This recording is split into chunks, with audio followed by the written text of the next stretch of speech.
दोस्तों आज की कहानी 1973 की एक बहुत ही भयंकर घटना है। आप लोग दिल थाम के ये वीडियो देखिएगा। कहानी की शुरुआत होती है नॉर्दर्न इराक से, जहां फादर मैरन आर्कियोलॉजी टीम के साथ खुदाई करने में लगे हैं और उन्हें वहां से एक बहुत पुरानी छोटी साइज की शैतानी शक्ल वाली मूर्ति मिलती है, जिसे देखकर फादर मैरन बहुत ज्यादा खौफजदा हो जाते हैं। फादर मैरन उस मूर्ति को देख रहे हैं, तभी वॉल क्लॉक चलते चलते रुक जाती है। वो वापस साइड पर चले जाते हैं। वहाँ उन्हें एक बड़े साइज की मूर्ति नजर आती है। कुत्ते आपस में लड़ रहे हैं और फादर गौर से मूर्ति को देख रहे हैं। तभी सीन चेंज होता है और हम देखते हैं जॉर्ज टाउन यूएस एक कामयाब एक्ट्रेस जिसका नाम क्रिस मैकनेल है, जब अपने घर में अपनी एक 12 साल बेटी ड्रैगन, 2 हाउसकीपर और एक पर्सनल सेक्रेटरी शेरन के साथ रहती है। क्रिस एक डिवोर्सी है। क्रिस अपने रूम में है और इसे बाहर से कुछ आवाज आती है। वो बाहर जाती है तो उसे घर के चौबारे से आवाज आ रही होती है। फिर वो अपनी बेटी का रूम चेक करती है और उसके रूम की विंडो बंद कर देती है। क्रिस अपने हाउसकीपर कैरल को कहती है, चौबारे में चूहे आ गए हैं, उसका कुछ करो। कैरल कहता है वो बिल्कुल साफ है, चूहे नहीं आ सकते।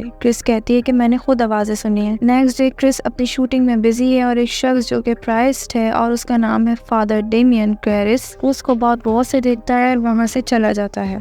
शूटिंग से घर जाते समय क्रिस ने भी फादर कैरिस को चर्च में देखा। फिर हम देखते हैं क्रिस को एक ऊजा बोर्ड मिलता है, तो वो रैगन से पूछती है कि ये कहाँ से मिला और क्या तुम्हें खेलना आता है। तो रैगन कहती है कि मुझे ये कबर्ड में से मिला है और मैं ये खेलती रहती हूँ और मेरे साथ कैप्टन हाउडी भी खेलता है। और मैं सवाल पूछती हूँ और वो जवाब देता है। क्रिस समझती है शायद ड्रैगन ने कैप्टन हाउडी का नाम खुद से सोच के रखा है। फादर क्रिस एक कॉन्फ्लिक्टेड टाइप इंसान है जो अपने सीनियर से कहता है इसकी ट्रांसफर कर दें क्योंकि वो अपना विश्वास खो रहा है, और दूसरा इसकी एक माँ है जो कि स्लम एरिया में अकेली रहती है, जिसकी वजह से इसे बहुत गिल्टी फील होता है। फिर हम देखते हैं कि क्रिस किसी से फोन पर बात कर रही है कि रेगन के बाप ने रेगन के बर्थडे पर कॉल तक नहीं की। अन्य सीन में फोन की घंटी बजती है। क्रिस कॉल उठाती है और देखती है रेगन इसके पास लेटी हुई है। वो रेगन से पूछती है कि तुम यहाँ क्या कर रही हो। रेगन कहती है कि मेरा बेड हिल रहा था, मैं सो नहीं सकी। किस रूम से बाहर आती है, फिर चौबारे से आवाजें आती हैं। वो उसे खोलती है। लाइट खराब होने की वजह से वो कैंडल लेकर जाती है। वो देखती है माउस ट्रैप खाली है और उसे फिर वहाँ से आवाज आती है। वो आवाज की और जाती है। एकदम से कैंडल बहुत ज्यादा जलती है और बुझ जाती है। वो डर के पीछे देखती है तो उसे कर्नल दिखाई देता है और कर्नल कहता है, देखा मैंने आपसे कहा था कि यहाँ कोई छुए नहीं है। पास एक चर्च में वर्जिन मैरी के स्टैचू का अपवित्र कर दिया गया है, जिसे देखकर चर्च के फादर को शौक लग जाता है। हॉस्पिटल में चेकअप के दौरान रेगन को शैतानी विजन नजर आते हैं और वो डॉक्टर से बदतमीजी भी करता है और गाली भी देता है। डॉक्टर क्रिस को ये सब बातें बताता है और कुछ मेडिसिन लिख के देता है और कहता है कि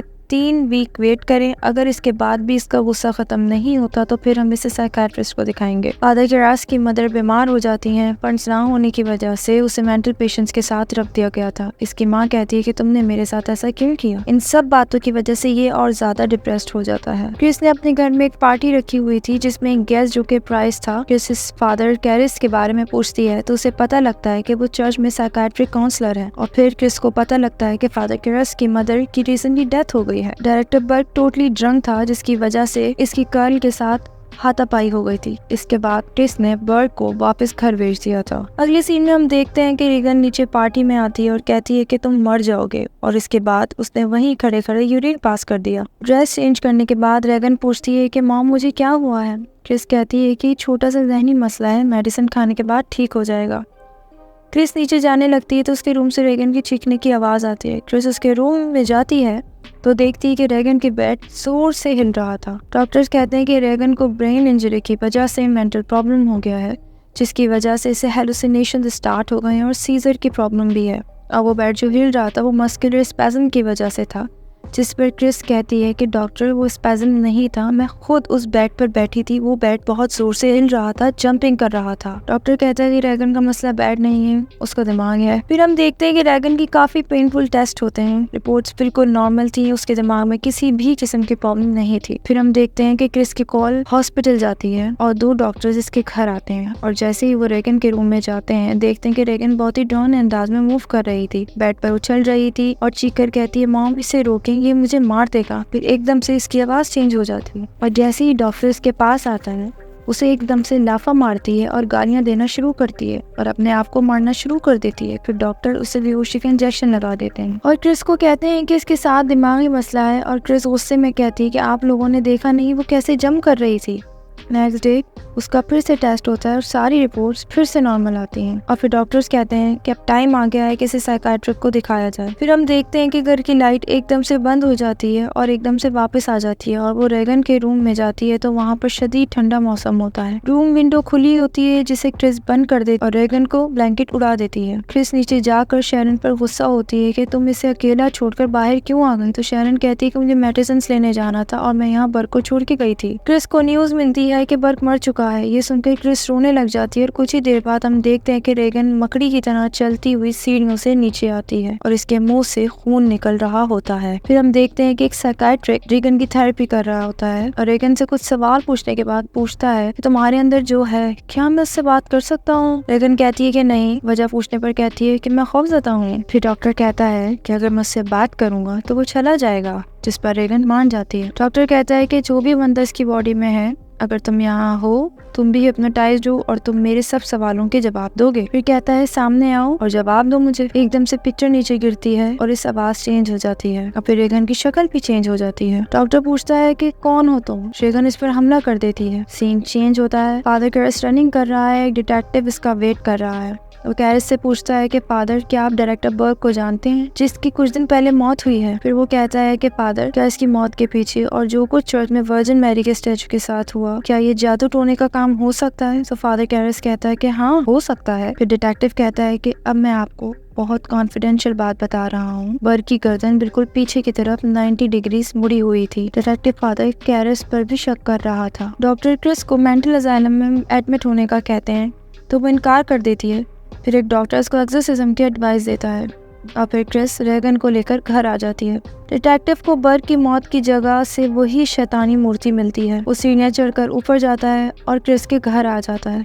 वो क्रिस से पूछता है कि क्या आपकी बेटी को याद है कि बर्क उस दिन आपकी बेटी के रूम में आया था। क्रिस कहती है कि उस दिन उसे बेहोश करने के लिए हैवी डोज दी गई थी। आप क्यों पूछ रहे हैं। डिटेक्टिव कहता है कि हमारा ख्याल है कि बर्क को किसी बहुत पावरफुल बंदे ने मारा है और ड्रैगन के रूम की विंडो से नीचे फेंका है, लेकिन आप कह रहे हैं कि उस टाइम आपकी बेटी के अलावा कोई नहीं था उस रूम में, तो ये कैसे हो सकता है। क्रिस ये सब सुनकर बहुत ज्यादा कंफ्यूज और डर गई थी। फिर डिटेक्टिव कहता है कि आप अपनी बेटी से जरूर पूछिएगा कि बर्क उस दिन उसके रूम में आया था और फिर कहता है कि जब आपकी बेटी बेटर फील करेगी तो मैं दोबारा आऊंगा और वहां से चला जाता है। फिर रेगन की चीखने की आवाज़ आती है। क्रिस रूम में जाती है तो रूम की तमाम चीज़ें उड़कर गिर रही थी और रेगन के अंदर जो शैतानी आत्मा थी वो रेगन को मार रही थी और उसकी काफ़ी ब्लीडिंग हो रही थी। फिर क्रिस रेगन को पकड़ने की कोशिश करती है तो रेगन उसे एक जोर का स्लैप करती है। शैरन भागती हुई ऊपर आती है मगर दरवाजा एकदम से बंद हो जाता है। फिर कबर्ड क्रिस की तरफ आती है और रेगन का सर 90 डिग्रीज पे घूम जाता है और उसके अंदर का शैतान बोलता है कि तुम जानती हो तुम्हारी बेटी ने क्या किया है। तब क्रिस को पता चलता है कि बर्क को रेगन ने ही मारा है। सीन चेंज होता है। क्रिस फादर कैरस से मिलती है और रोते हुए उसे रेगन के बारे में बताती है कि उस एक्सोर्सिज्म की जरूरत है, मगर फादर कैरस इनकार कर देता है। मगर फिर वो रेगन से मिलने को तैयार हो जाता है। कैरस उसके रूम में जाता है और देखता है कि कार्ल ने उसे रस्सियों से बांधा हुआ है। कैरस कहता है कि मैं तुम्हारी मॉम को दोस्त हूँ और तुमसे मिलने आया हूँ। रेगन के अंदर का शैतान कहता है कि मैं रेगन नहीं हूँ, मैं शैतान हूँ, रस्सियाँ खोलो। फादर कैरस कहता है कि तुम मुझे रेगन शो करवाओ, मैं रस्सियाँ खोल दूंगा। शैतान कहता है फादर कैरस तुम्हारी माँ इस टाइम हमारे साथ है, क्या तुम उसे कोई मैसेज देना चाहोगे। फादर कहता है कि अगर ये सच है तो तुम्हें मेरी माँ का मेडन नेम पता होगा, बताओ मुझे। और शैतान फादर कैरस पर वोमिट कर देता है।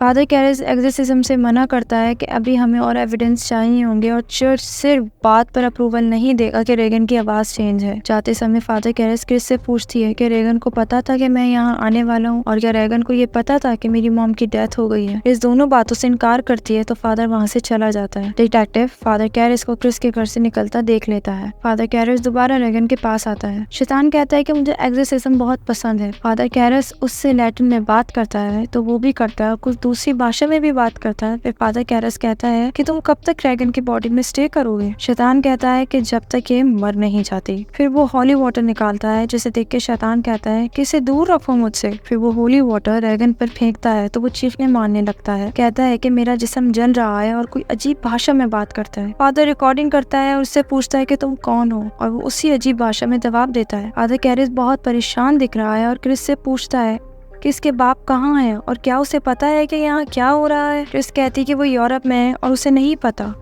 फादर कहते हैं कि उसे फौरन बताओ। मैंने जब उस पर होली वाटर छिड़का तो रेगन ने बहुत अजीब भाषा में बात की, जबकि होली वाटर नहीं है, नॉर्मल टेप वाटर है। क्रिस कहती है कि उसने बर्ग को मार दिया है। फादर रिकॉर्डिंग सुनता है तो पता लगता है रिवर्स में बोली गई इंग्लिश भाषा है। जब ये इसे सीधा करता है तो समझ में आता है वो शैतान कहता है कि हमें कुछ वक्त दो, इसको मारने दो, फादर से डरो। मैरन शैरन फादर को कॉल कर घर बुलाती है और कहती है कि मैं ये क्रिस को नहीं दिखाना चाहती। जब ये रूम में जाते हैं तो देखते हैं कि उसके पेट पे लिखा होता है हेल्प मी। फादर कैरिस चर्च चला जाता है और वहाँ जाकर रेगन का केस डिस्कस करता है और एक्सोर्सिज्म की अप्रूवल देने का कहता है। इसे परमिशन मिल जाती है और ये वहाँ से चला जाता है। पीछे एक दूसरे फादर कहते हैं कि कैरिस के साथ किसी सीनियर को भेजा जाए, तो टॉम फादर मैरिन का नाम सजेस्ट करते हैं। फिर हम देखते हैं कि फादर मैरिन क्रिस के घर आ जाते हैं और कैरिस को जरूरी सामान लेने का कहते हैं और कहते हैं कि एक्सोर्सिज्म जल्द ही शुरू करना होगा। फादर मैरिन कहते हैं कि कैरिस याद रखना, ये डेमन बहुत डेंजरस है, ये हमें कंफ्यूज करने के लिए झूठ भी बताएगा और सच भी, और सच और झूठ मिक्स कर भी बताएगा ताकि हम पर हमला कर सके। जाने से पहले फादर मैरिन रेगन का मिडिल नेम पूछते हैं तो क्रिस कहती है थेरेसा। फिर ये दोनों रूम में जाते हैं। शैतान इन्हें देखकर गालियां देता है।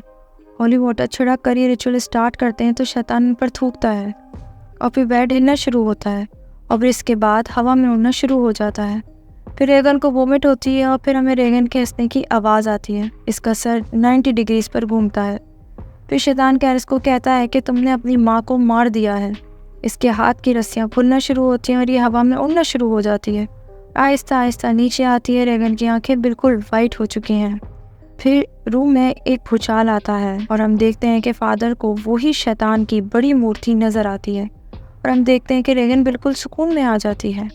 फादर मैरिन कैरिस को कहते हैं कि थोड़ा रेस्ट करो, हम दोबारा स्टार्ट करेंगे। कैरिस रूम में जाता है, उसे वहाँ पर उसकी माँ नजर आती है। फिर वो रेगन के पास जाता है और रेगन में से उसकी माँ की आवाज आती है कि तुमने मेरे साथ ऐसा क्यों किया। फादर मैरिन कैरिस को बाहर निकाल देते हैं। थोड़ी देर में कैरिस रूम में जाता है तो देखता है कि फादर मैरिन बेहोश है और रेगन एक कॉर्नर में बैठी है। कैरिस चेक करता है तो वो मर चुके होते हैं और वो शैतान हंसता है तो ये रेगन पर हमला कर देता है और कैरिस कहता है कि मेरे अंदर आ जाओ। अभी वो शैतान इसके अंदर आता है। फिर कैरिस विंडो तोड़ कर नीचे छलांग लगा देता है।